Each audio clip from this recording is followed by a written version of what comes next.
Hi dear friends, അപ്പോൾ നമ്മൾ ഇന്നത്തെ വീഡിയോ നമ്മളെ കണ്ണൂർ കാസർഗോഡ് ഭാഗത്തുള്ളവർക്ക് ഏറ്റവും പ്രിയപ്പെട്ട ഇതാ ഈ കായലുവ എങ്ങനെ ഉണ്ടാക്കുന്നുള്ളതെന്നാണ്. 15 കിലോ പഴാണ് ഇതിനു വേണ്ടിയിട്ട് എടുത്തിട്ടില്ല. ഇതാ കണ്ട കൂട്ടയിൽ എടുത്ത് വെച്ചിട്ടുണ്ട്. നല്ലോണം പഴുത്ത പഴം വേണം കായലുവാക്ക് വേണ്ടിയിട്ട് ഉപയോഗിക്കാൻ. അതുതന്നെയാണ് ഇതിൻ്റെ ഏറ്റവും ബേസ് ആയിട്ടുള്ള കാര്യം എന്ന് പറയുന്നത്. പഴം നല്ലോണം പഴുത്തിരിക്കണം. ഇത് കുറച്ച് അധികമായിട്ട് എടുത്തോണ്ട് നമ്മൾ മുറ്റത്തു നിന്നാണ് വലിയൊരു എന്താ പറയുക വട്ടയിൽ വെച്ച് പുഴുങ്ങിയിട്ടാണ് കായലുവ ഉണ്ടാക്കുന്നത്. അപ്പോൾ കുറച്ചുകൂടി നല്ല സ്മൂത്തായിരിക്കും. പിന്നെ കായലുവാൻ്റെ ബേസ് എന്ന് പറയുന്നത് ഇളക്കി ഏകദേശം 2.5-3 മണിക്കൂർ ഇളക്കിയിട്ട് വേണം അത് ഉണ്ടാക്കാൻ വേണ്ടി. അപ്പോൾ ആ ഇളക്കുന്നത് കുറച്ചുകൂടി ഈസി ആയിരിക്കും. പെട്ടെന്ന് തന്നെ റെഡിയാകാൻ വേണ്ടിയിട്ടാണ് പഴം ഇങ്ങനെ വെള്ളം വെച്ച് തിളക്കുമ്പോൾ അതിലിട്ട് പുഴുങ്ങിയിട്ട് ചെയ്യുന്നത്. അപ്പോൾ ഇതാ വെള്ളം തിളച്ച് വന്നിട്ടുണ്ട്. പഴത്തിൻ്റെ തൊലി ഇങ്ങനെ കീറി വരും അത് പുഴുങ്ങി റെഡിയായാൽ. അപ്പം വെള്ളമൊക്കെ മാറ്റി വെച്ചത് പിന്നെയും കൂട്ടയിലിട്ട് ഇനി ഇതിൻ്റെ തൊലി കളഞ്ഞെടുക്കണം. അപ്പോൾ അതിൻ്റെ ഇടയിൽ ഒരു കുഞ്ഞ് റിക്വസ്റ്റും കൂടിയുണ്ട്. ചാനൽ ഇതുവരെ സബ്സ്ക്രൈബ് ചെയ്തിട്ടില്ലെങ്കിൽ ഒന്ന് സബ്സ്ക്രൈബ് ചെയ്ത് സപ്പോർട്ട് ചെയ്യണേ. നിങ്ങളെ ചങ്ങായിമാർക്കൊക്കെ വീഡിയോസ് അയച്ചു കൊടുത്ത് അവരോട് സപ്പോർട്ട് ചെയ്യാൻ പറയണം. അപ്പോൾ ഇതാ നമ്മൾ തൊലിയൊക്കെ കളഞ്ഞ് പഴം വേറൊരു പാത്രത്തിലേക്ക് ഇടുന്നു. അതിനിങ്ങനെ മന്തുണ്ട്, മന്ത് എന്നാണ് പറയും, മരത്തുകൊണ്ട് ഉണ്ടാക്കിയ ഈ ഒരു സാധനം. അപ്പോൾ അതുകൊണ്ട് ഇങ്ങനെ നന്നായി ചതച്ചെടുക്കുക. നന്നായി പഴുത്ത കാരണം പെട്ടെന്ന് തന്നെ നമുക്ക് ചതച്ചെടുക്കാൻ പറ്റും. പിന്നെ വേറെ രീതിയിലും കൂടി ചെയ്യാറുണ്ട്. പഴം പുഴുങ്ങാണ്ട് ഡയറക്റ്റ് നമ്മൾ കട്ട് ചെയ്ത് മിക്സിയിലിട്ട് ഒന്ന് പിന്നെ പേസ്റ്റ് രൂപത്തിലാക്കിയിട്ട് നമ്മൾ ഉണ്ടാക്കിയെടുക്കുക. അതിനേക്കാൾ കുറച്ചുകൂടി ടേസ്റ്റിയും സ്മൂത്തും ആയിട്ട് തോന്നിയിട്ടുള്ളത് ഇങ്ങനെ ചെയ്തപ്പോഴാണ്.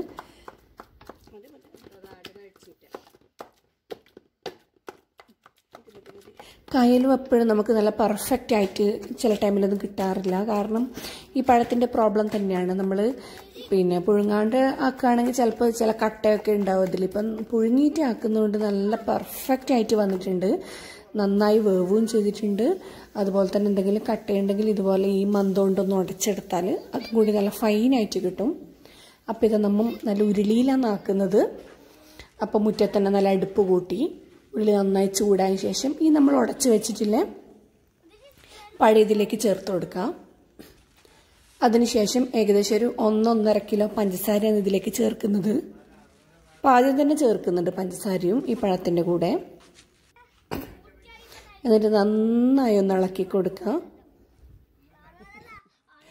ഈ കായലുവ ഉണ്ടാക്കുന്നതിൽ ഞാൻ വെറും ഒരു ഹെൽപ്പർ മാത്രമാണ്. ഫുൾ ക്രെഡിറ്റ് സീനത്തിനാണ്, എൻ്റെ സിസ്റ്റർ ഇൻ ലോ ആണ്. കയ്യിൽവാക്ക് ആകെ വേണ്ടി ഇതിനാണ്. ഇങ്ങനെ ഇളക്കിക്കൊണ്ടേയിരിക്കണം, കൈവക്കാണ്ട് നിർത്താണ്ട്. ഇതിലേക്ക് യൂസ് ചെയ്യുന്ന ബാക്കിയുള്ള കാര്യങ്ങൾ പറഞ്ഞുതരാം. നമ്മളൊരു വെളിച്ചെണ്ണ എടുത്തിട്ടുണ്ട്, 1 ലിറ്ററിൻ്റെ ഒരു പാക്കാണിത്. അപ്പോൾ 1/2 ലിറ്ററിൻ്റെ മിൽമ നെയ്യ് എടുത്തിട്ടുണ്ട്.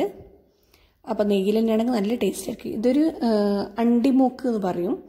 അണ്ടീൻ്റെ ഒരു ചെറിയ പൊടിച്ചിട്ട് ഇങ്ങനെ ഒരു പാക്കിൽ വരുന്നുണ്ട്. അപ്പോൾ ഈ ഒരു പാക്ക് ഫുള്ളായിട്ട് യൂസ് ചെയ്തിട്ടുണ്ട്.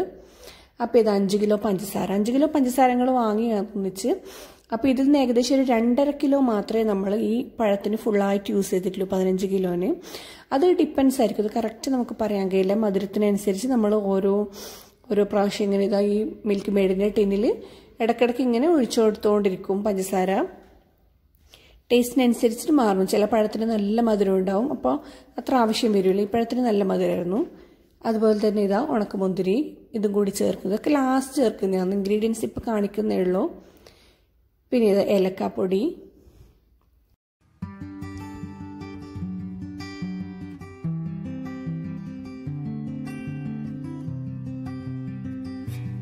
നമ്മളിപ്പോൾ ഇതാ ഈ ഉരുളിയിലേക്ക് ഉടച്ചു വെച്ച പഴം ചേർത്തിട്ട് ഏകദേശം ഒരു 10 മിനിറ്റ് കഴിഞ്ഞ ഉടനെ തന്നെ ആ മിൽമ നെയ്യ്, അതായത് 500 ഗ്രാമിൻ്റെ അത് ഫുള്ളായിട്ട് ഇതിലേക്ക് ചേർത്തിട്ടുണ്ട്. പിന്നെ 1/2 ലിറ്റർ വെളിച്ചെണ്ണയും ചേർത്തിട്ടുണ്ട്. പിന്നെ ഏകദേശം ഒരു 1-1.5 കിലോ പഞ്ചസാരയും ഇതിൻ്റെ കൂടെ തന്നെ ആഡ് ചെയ്ത് അതിന് ശേഷമാണ് നമ്മൾ ഇളക്കാൻ തുടങ്ങിയത്. അതിനുശേഷം ഇങ്ങനെ ഇളക്കിക്കൊണ്ടേയിരിക്കുന്നുണ്ട്.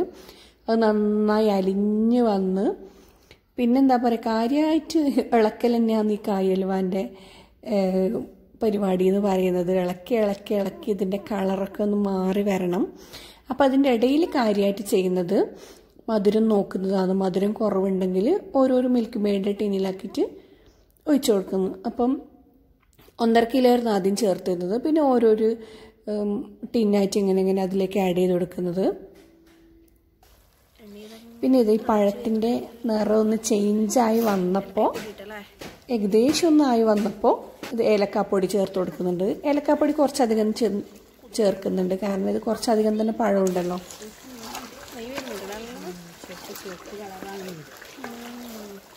ലക്ഷ്യത്തിലേക്ക് എടുക്കുന്നുണ്ട്. എന്തായാലും കുറച്ച് ടൈം എടുക്കും. എത്ര സമയം ഉണ്ടാവും? ആക്കേണ്ടി വരും. ഇപ്പോഴത്തെ സമയം പറയാൻ പറ്റൂല.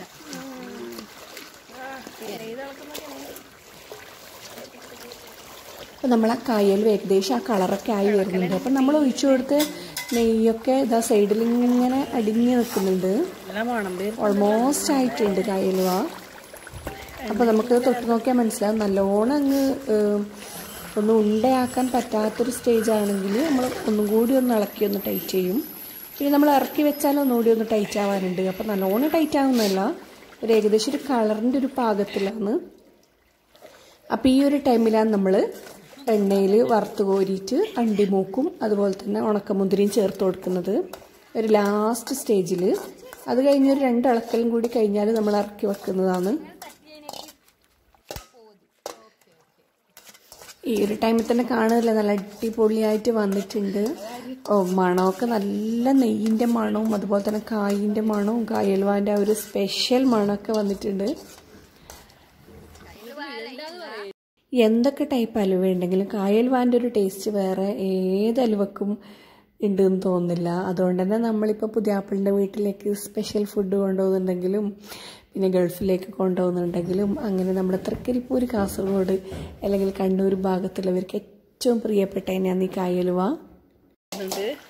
ഈ ഉണ്ടാക്കുന്ന കായൽവയാണ് ഒറിജിനൽ കായൽവ എന്ന് പറയാനൊരു കാരണമുണ്ട്. കാരണം ഇപ്പോൾ മാർക്കറ്റിൽ ഒരുപാട് ടൈപ്പ് കായൽവ അവൈലബിൾ ആണ്. അതുപോലെ തന്നെ വീടുകളിൽ നിന്നും ഉണ്ടാക്കി കൊടുക്കുന്നവരും ഒരുപാട് ടൈപ്പിലാണ് ഉണ്ടാക്കി കൊടുക്കുന്നത്. ഷോപ്പുകളിലേക്കൊക്കെ ഉണ്ടാക്കി കൊടുക്കുന്നവരും മൈദപ്പൊടി ചേർത്തിട്ട് ഉണ്ടാക്കുന്നതിന്, അതുപോലെ തന്നെ വെല്ലം ചേർത്തിട്ട് ഇതിന് കളർ കിട്ടാനും ഉണ്ടാക്കുന്നവരുണ്ട്. അങ്ങനെ ഒരുപാട് ഐറ്റംസൊക്കെ ചേർത്ത് അതിൻ്റെ ആ ഒരു ടേസ്റ്റിൻ്റെ ഡിഫറൻസ് നമുക്ക് ശരിക്കും മനസ്സിലാക്കാൻ പറ്റും. അതുപോലെ തന്നെ എണ്ണ ഉപയോഗിക്കുന്നതും പല ടൈപ്പ് എണ്ണ ഉപയോഗിച്ചിട്ടാണ്. അപ്പോൾ ഇതുപോലെ നെയ്യിലും അതുപോലെ തന്നെ ഇത് കായലുവാന്ന് വെച്ചാൽ വെറും പഴം മാത്രമേ ഉള്ളൂ, പഴുത്ത പഴം. പിന്നെ ചേർക്കുന്ന സാധനങ്ങളൊക്കെ അറിയാമല്ലോ. അപ്പോൾ ഇതാണ് ശരിക്കും നമ്മൾ ഒറിജിനലായിട്ട് മുമ്പേ ഉണ്ടാക്കി വരുന്നത്. അപ്പോൾ ഇതാ നമ്മളെ കായലുവ റെഡി ആയിട്ടുണ്ട്. ഇനിയിപ്പോൾ ഉരുളി കീക്കലാണ്. എണ്ണയൊക്കെ വേറെ തന്നെ മാറി നിൽക്കുന്നുണ്ട്, കായലുവ സെപ്പറേറ്റ് വേറെ തന്നെ ഉണ്ട്.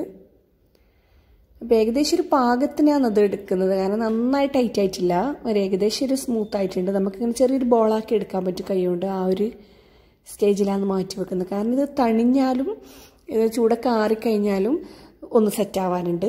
അപ്പോൾ ഇതാ ഇനി ഇങ്ങനെ കോരി ആ ചൂടോടെ തന്നെ നമ്മൾ ഈ തളികയിലേക്ക് ഇടുന്നു. പഴയ തറവാട്ട് തളികയാണിത്, ഒരുപാട് വർഷങ്ങളായിട്ട് ഉമ്മാൻ്റെ കസ്റ്റഡിയിലുള്ളത്. അപ്പോൾ ഇതാ കായലുവ വരയൽന്നാന്ന് പണ്ട് ഉമ്മുമ്മയെല്ലാം പറയൽ. അതായത് ഇങ്ങനെ ചൂടോടെ തന്നെ കോരി തളികയിൽ ഇങ്ങനെ നിരത്തി സെറ്റാക്കി വെക്കുന്നതിനാണ് കായലുവ വരയൽ എന്ന് പറയൽ. അപ്പോൾ ഇത് നമ്മൾ ഉരുളി ഇറക്കി വെച്ച് ചൂടോടെ തന്നെ ചെയ്യും. ഇതുപോലെ തന്നെ ഇതാ ഒരു മരത്തിൻ്റെ ചട്ടുവത്തോണ്ട് നന്നായി ഒന്ന് സ്മൂത്തായി സെറ്റാക്കി വെക്കും. അത് കഴിഞ്ഞ് ഒരു 2-3 മണിക്കൂർ കഴിഞ്ഞ് ചൂടാറി കഴിഞ്ഞിട്ടാണ് നമ്മൾ കട്ട് ചെയ്ത് മാറ്റി ഉപയോഗിക്കുന്നത്. അപ്പോൾ ഇതാണ് നമ്മളെ ഒറിജിനൽ കായലുവ. കണ്ടില്ലേ, ഇങ്ങനെ പാത്രത്തിൽ വെച്ചാലും എണ്ണയ്ക്ക് ഇങ്ങനെ ഊറി വരും നെയ്യ്, അത് പിന്നെ മാറ്റുന്നു. അപ്പോൾ ഇത് കായലുവ ഉണ്ടാക്കി കഴിഞ്ഞ ശേഷം നമുക്ക് ഏകദേശം ഇതാ 1/2 ലിറ്ററിലധികം തന്നെ ആ നെയ്യ് കിട്ടിയിട്ടുണ്ട്. ഉണ്ടാക്കിയ നെയ്യ് അങ്ങനെ തന്നെ ഊറി വരും പിന്നെ. അപ്പോൾ ഇന്നത്തെ വീഡിയോ നിങ്ങൾക്ക് ഇഷ്ടപ്പെട്ടെന്ന് വിചാരിക്കുന്നു. ഇഷ്ടപ്പെട്ടെങ്കിൽ ലൈക്ക് ചെയ്യണം. അപ്പോൾ ഇൻഷാ അല്ലാഹ് വേറൊരു വീഡിയോയുമായി വീണ്ടും കാണാം. അതുവരെ ടേക്ക് കെയർ, ബൈ.